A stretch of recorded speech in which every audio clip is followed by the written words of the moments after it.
Le Flash Info avec le centre de stockage de la Manche. Un automobiliste de 82 ans trouve la mort après la chute de son véhicule dans le port Chantraine à Cherbourg. C'était hier. L'octogénaire a fait une chute de 3 mètres et s'est retrouvé dans une eau à 10 degrés. À l'arrivée des secours, la victime était en arrêt cardio-respiratoire. Les tentatives pour le réanimer sont restées vaines. La police lance un appel à témoins. Quiconque a assisté au drame est prié de contacter le commissariat.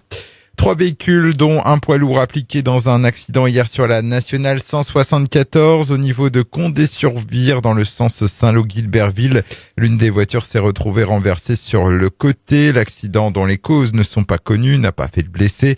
La circulation a été perturbée, occasionnant un bouchon de plus d'1 kilomètre.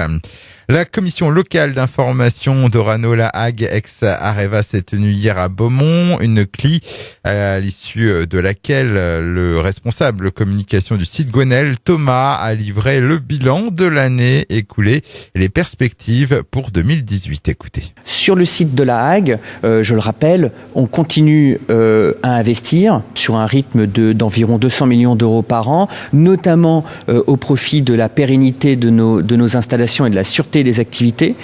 On continue à recruter. En 2017, on a recruté 150 personnes en CDI, notamment dans des domaines variés, des activités variées, de la production, de l'exploitation, de l'ingénierie également, des métiers d'opérateurs, d'ingénieurs et de techniciens. Gwenel, Thomas, responsable communication d'Orano-La Hague, au micro de Julien, et retrouvez l'intégralité de ses propos sur la page Facebook Hague FM.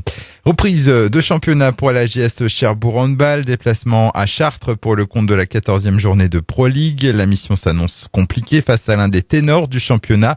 Chartres est actuellement 3e alors que la JSC est lanterne rouge. Coup d'envoi ce vendredi à 20h. Et puis c'est aussi la rentrée au manoir du Tour. Après 10 mois de fermeture pour entretien, l'établissement de Montvillarogue rouvre ses portes demain samedi.